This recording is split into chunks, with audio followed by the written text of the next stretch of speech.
The Yankees have to do something about Estevan Florial. Do they believe he'll be a major leaguer or not? Let's figure it out on today's Locked On Yankees.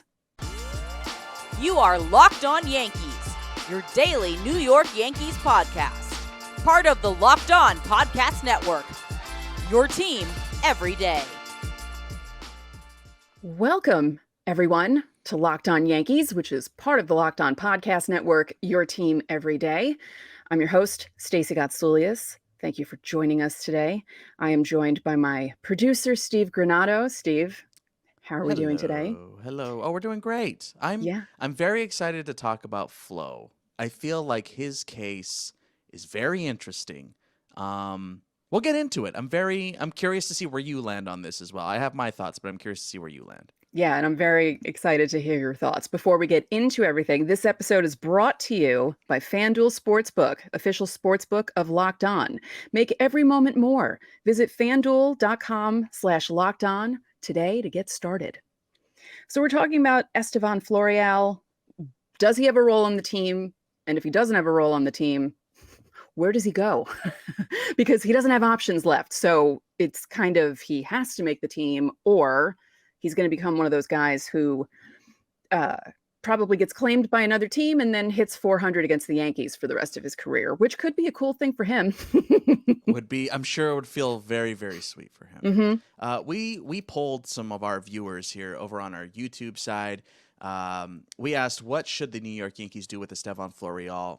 Call him up, trade him before the season, or of course put him on waivers and DFA him.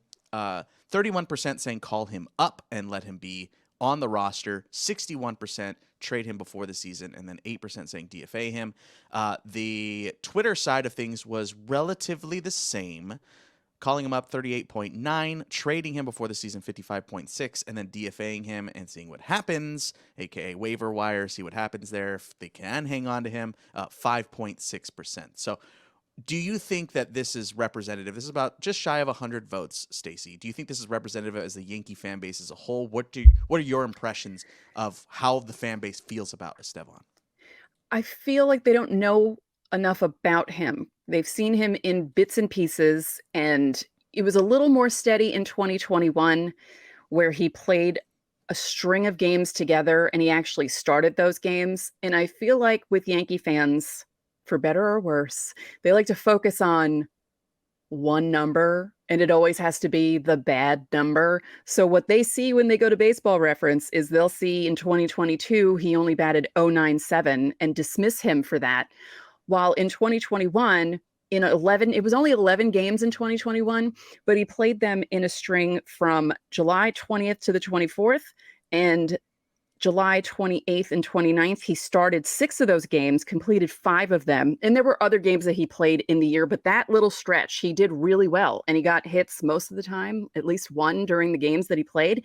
But in 2022, he played 9 games from September 4th to September 13th. Only started and completed 2 of them. Now, one of them was a 12-inning game, but the rest of them, he was coming in to finish a game, coming in the 7th, coming in the 8th, and it wasn't very steady for him. So I feel like they're judging him on that one number because he doesn't play steadily. I feel like he can do better if he plays steadily. I don't disagree with you there. So we're going to break this down in a couple of ways. First, we're going to drop the case to add him to the Major League roster. And then in our second segment coming up in a few minutes, we'll drop in and go on the negative side and say, hey, this is what they shouldn't do. They shouldn't bring him up. Just trade him, get him out of the system, and see what they can get for him. So to your point of adding him to the roster, do you think more consistent playtime in the bigs, and this is lofty that he would even get that at this point, right? But do you think that would make a big enough difference to where you can contribute on an everyday role? I think so. I feel like, I know if he did come up, he would probably be the 4th outfielder, which means it wouldn't be, consistently starting, but at least he would know that he had a role. I think knowing you have a role and knowing what it is better than coming up and kind of the Yankees willy-nilly being, okay, you're going to play here, you're going to play here. If you know what your role is and they prepare you for it, I think that you play better because you understand what you need to do to prepare. Does that make sense? Yes. So watching him last season with the Rail Riders, he really hit a stride. The strikeout rate was still high, and I'm going to detail that a little bit in the second segment. But overall play, he is very like he's just like a leader and a quiet leader. He's not like a guy that's going to be screaming and yelling the whole time, but he is just straight up going to play well. He's going to man the outfield well. He played center really well. And the competition level for him right now makes things more difficult. And I think what makes it the most difficult was adding Bader. Right. Once Bader got added, that felt like the beginning of the end for me for Flo. It was the beginning of the end for Miguel Andujar as soon as they added Bader. And we all knew that. The second we saw Bader, we went, that's it for Miggy. Yeah. They're done with him. And I feel like that is having some of an effect on Florial. He's battling with Hicks. He's battling with Rafael Ortega and Willie Calhoun. And he's battling with, weirdly enough, Oswaldo Cabrera, who has now leapfrogged him, maybe potentially in the eyes of the Yankees. Having 26 men makes it easier, in theory, to put him on the Major League roster. Does he stick? He would have to make his case. And he would have to get playing time for that to happen. He can't be the 27th man on a doubleheader all the time, right? That kept happening to him. It's tricky. It's tricky. I really, really like him as a Major League player.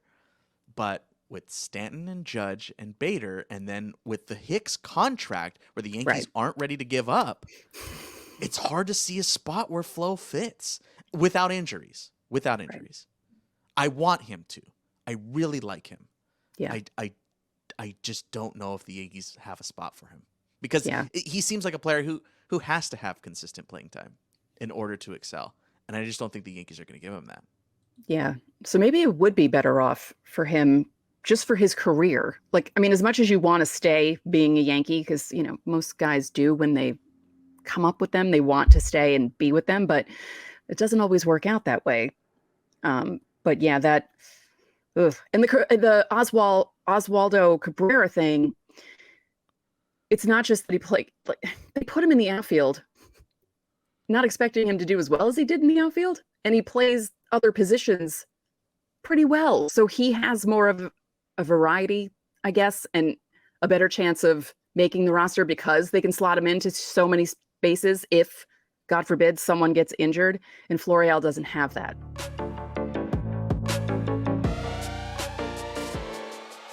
The midway point of the NBA season is here, and now is the perfect time to download FanDuel, America's #1 sportsbook, because new customers get a no-sweat first bet up to $1,000. That's bonus bets back if your first bet doesn't win.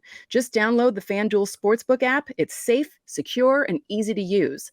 Then you can bet on everything from the money line to point scorers and threes drained. Plus, FanDuel even lets you combine your bets for a chance at a bigger payout with a same-game parlay. So don't miss your chance to get your no-sweat first bet up to $1,000 in bonus bets when you go to FanDuel.com/lockedon. That's FanDuel.com/lockedon to learn more. Make every moment more with FanDuel, an official sports betting partner of the NBA.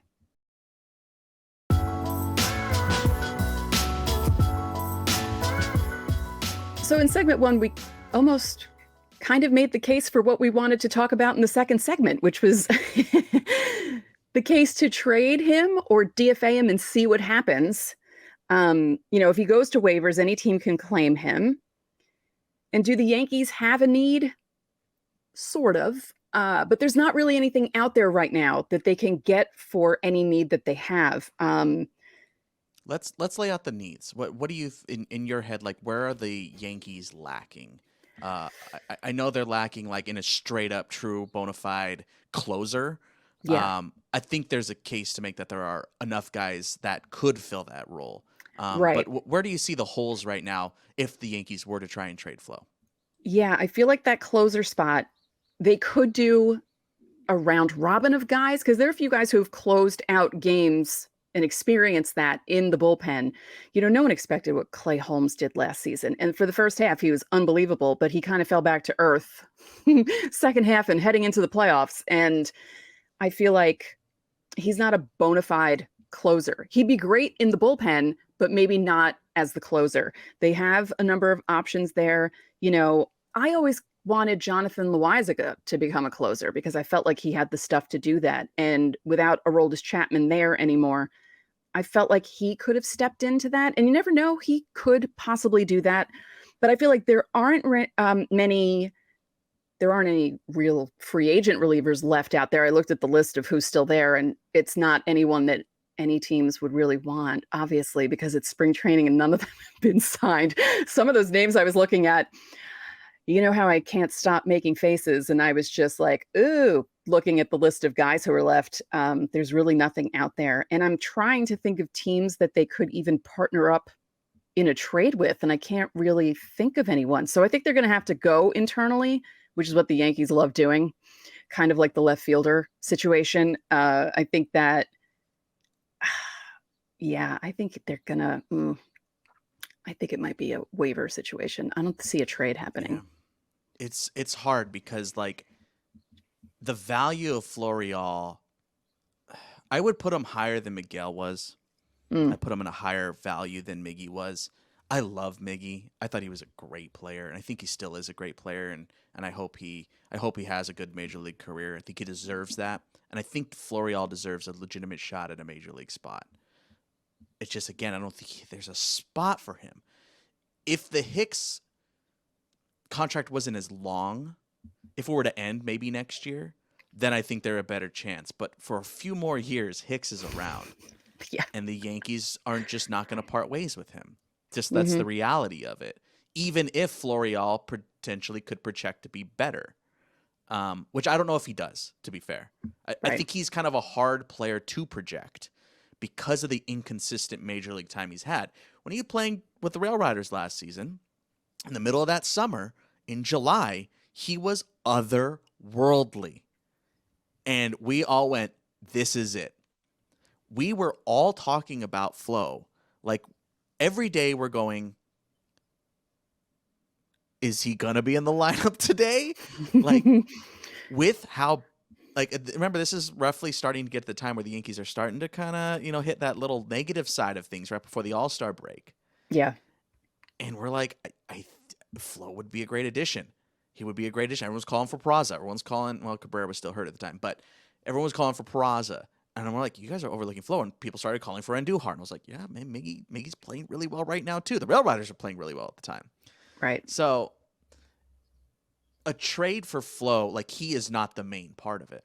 Right. I think a trade for Florial includes, and this is going to sting, Peraza. Peraza. Cabrera, something like that, where it's like, okay, we're going to give you this prospect, take Flo, and give us, insert closer here. Right. That kind of deal seems, and it's like bona fide closer, just big closer. Yeah. Or two setup man and a prospect, like something like that along those lines. Because it's not like they have holes in the infield either. They have a surplus on the infield. Yeah. So you're not going to be trading for a first baseman. You're not trading for a shortstop. You're sure as hell not trading for a shortstop right now. Maybe a catcher. I don't know. Like, I'm just trying to think. Like, you don't need a DH. Like, everyone's fighting for DH spots right now. Yeah. I guess this is a good problem for the Yankees. It's a bad problem for Florial because he's the odd man out. Yeah. And it's a bummer. It's a bummer for him. So I don't know. It's hard to find a trade partner in this regard. I think if anything, he's a throw-in, and thank you for your service, that kind of thing for the Yankees. And he's still relatively young. He's 25. Yeah, he hasn't even hit his prime yet. No, that gets lost that he's only 25. Yeah, he's a pro, man. He is a pro ball player. Is he an all-star? I don't know. I don't think so. It's just the Bader move kind of screwed it all up. It really threw a wrench into the system, and it's just really not fair for him. Yeah, the Bader trade was weird when it happened. I remember covering it and being like, why are they trading for someone hurt and getting rid of Jordan Montgomery? And I didn't get it. And then I saw him play in the playoffs, and I got it.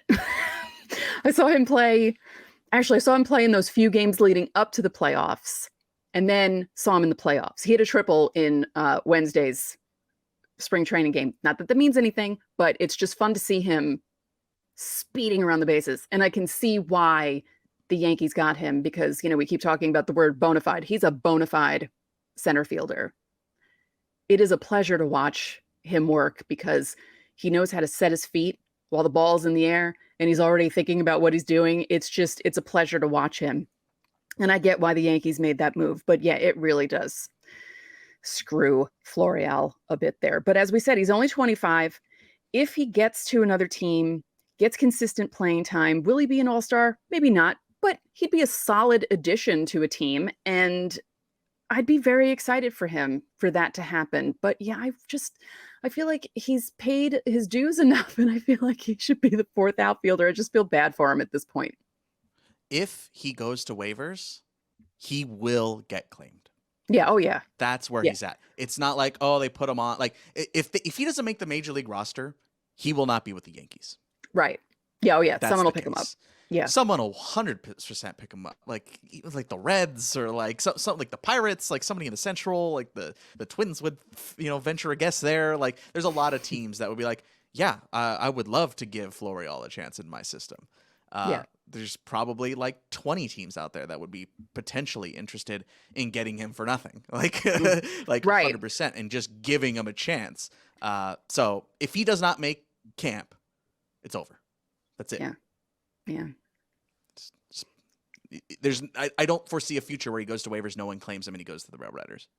Right. Yeah. Someone will pick him up. He's not one of those guys. There's some guys when they go to waivers, you're like, no one's going to pick them up. It's fine. They'll be back. And because if they picked up Miggy, right? This is like the most recent comparison we have. If the Pirates pick up Miggy, Flo is Miggy, but can go the opposite way, is a left-handed bat, is a better defender, and is faster. Yeah. So, like, Miggy, maybe I'll give him one more point on the strength. He's stronger than Flo, but that's no knock on Flo. That's just because Miggy's a freak of nature. Yeah. So Flo offers more as a baseball player, as a whole package, than Miggy did. So if Miggy got claimed, Flo's claimed. Mm-hmm. It would be kind of funny if they both ended up with the Pirates. Just saying, because, the Pirates and the Yankees, there's always that like pipeline. Either trades are being made or they pick them up. And you know how Nutting doesn't even like paying for people. So yeah, that would be perfect for the Pirates.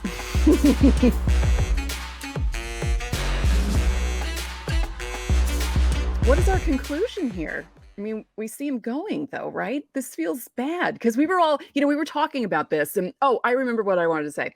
When we were talking about preparing for this episode and we were going through some of the stuff, when we realized how long the Hicks contract was, because I remember it happening, but we both thought it happened longer ago than it actually did. And when we realized he's going to be here for a really long time still, it's only 2023. And that thing goes to, 2026? And 26. We were just completely gobsmacked by that. Just like, oh, that's right. I forgot. And when you reminded me, my first thought was Jacoby Ellsbury. I was like, oh, right. Another bad 7-year contract that the Yankees are hamstrung by. And that's what's going to hurt Florial. Now, Hicks has a chance to make something happen this year, and all eyes are on him. I feel like he has probably, because I know that there are some guys like John Donaldson and, other people that have a lot of eyes on them, and the kids fighting for the shortstop. But I feel like Aaron Hicks really has like every eye on him, and he really needs to step up, because if he doesn't, he's in big trouble. What do you think it would take for Aaron Hicks to be a confident fourth outfielder? Because he's not going to be the third outfielder unless someone gets hurt. Right. He's not going to play left or right or whatever. He sure isn't going to center. Like, what in your mind is good enough for Hicks to where you don't feel uncomfortable with him starting against whatever when Stan needs a day off, or like what's comfortable for you numbers wise? Say it's midsummer. Oh man. I mean, when you look at his numbers from last year, you're just like, whoa. I mean, it was really bad. He couldn't hit for power. He did occasionally, but he just looked awful from both sides of the plate. And he just looked off the entire way. And I mean, if you could get 260 to like 275. That's exactly what I was thinking. 260. 260. Yeah, like 260 would be okay. I'm And hoping maybe the shift ban might help maybe also. that's a decent idea. Yeah. Yeah. Yeah, 260 is the number the first thing I thought of when I asked that question was 260. So I think Yeah, we're in the because you don't same want to go wavelength too there. high with batting average with these guys because of just the way the game has changed. And, not that you need to discount batting average, but it's just changed so much that you look at the other numbers. I would like to see him hit for more power, though, because he can. He can. You've seen him do it. And it would just be nice for him to get a little more consistent in that aspect as well. I don't think you're anticipating Matt Carpenter, right? No, that was Well, insane. maybe not anticipating. You shouldn't be realistically wanting that. That was Right. just freak of nature. Like that is just like, what? That was lucky. What a lucky signing. I don't think you should anticipate that / expect that. You want that. That's not going to happen. No. Just expect him to be better than last year because last year was just so bad. Again, 260, maybe hit a little more with power and consistent from both sides of the plate would be nice. And when he's playing in the fourth outfield spot, that he doesn't forget how to play the position like he did in that one glorious game I couldn't believe what I was watching. It felt like watching Chuck Knobloch against the Cleveland again from 1998. It was just, I couldn't believe what I saw. So yeah, I just feel like he wasn't there mentally. And he said that a couple of weeks ago, there was an Athletic article about it and how it just wasn't fun for him. And when you're struggling from both sides of the game, like you can't play defense and you can't hit, it's just going to be a slog for you the entire season. And that's what it was for him. So I feel like he needs to get off to a consistent start. Even that would help. Just being consistent. He doesn't need to come out and be Aaron Judge. Like just come out, get one hit a game, maybe two, maybe a big hit, someone on second, drive him in. That'll get the fans back on your side. This will be my last question for you and my last question for the day. Mm-hmm. Let's play in this world where somehow, some way, Florial is actually still in the system with the Rail Riders this season. And he's performing like how he did in 2022. The strikeouts are still there. The power numbers are good, not great. The power numbers are there. He gets hot every now and then. He's in the leadoff spot. Like, not much has changed. Maybe he's slightly better than 2022. How bad with no injuries, would Aaron Hicks have to be for him to be, however, let go, traded, whatever it ends up being? How bad would that have to be for him to be gone and Florial to get the call? I feel like if he played as bad as he did last season, I feel like the same level of play would get him to be gone because it was just atrociously bad. He had that one big home run against Houston in that series that the Yankees split. And it felt like maybe he was turning a corner there. And, I even warned on the show last year before the season started. I said, he's coming back from a wrist injury. Don't expect him to start off right away. He's going to have to get used to playing again. And, the wrist is very risky. But I feel like if he's as bad as he was last year, that could be the threshold. Is that the word?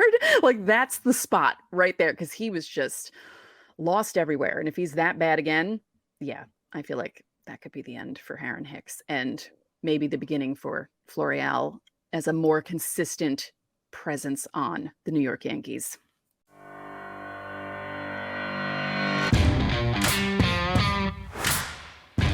For tomorrow, we would like for you to drop your questions for us in the YouTube comments because we're starting a new mailbag segment on our Friday show moving forward. We haven't come up with a name for it yet. I was trying to come up with some sort of illiterate, AFF, but we'll see what we come up with. So any questions you have about the Yankees, please leave them in the YouTube comments of this video. And we will answer them as best as we can. So thank you for watching Locked On Yankees, and thank you for making us your first listen. Now for your second listen, check out Locked On Fantasy Baseball. Win your league by listening to Matt and Dom every day as they bring you the best fantasy draft strategies. Find Locked On Fantasy Baseball wherever you get your podcasts and on YouTube, part of the Locked On Podcast Network, your team every day.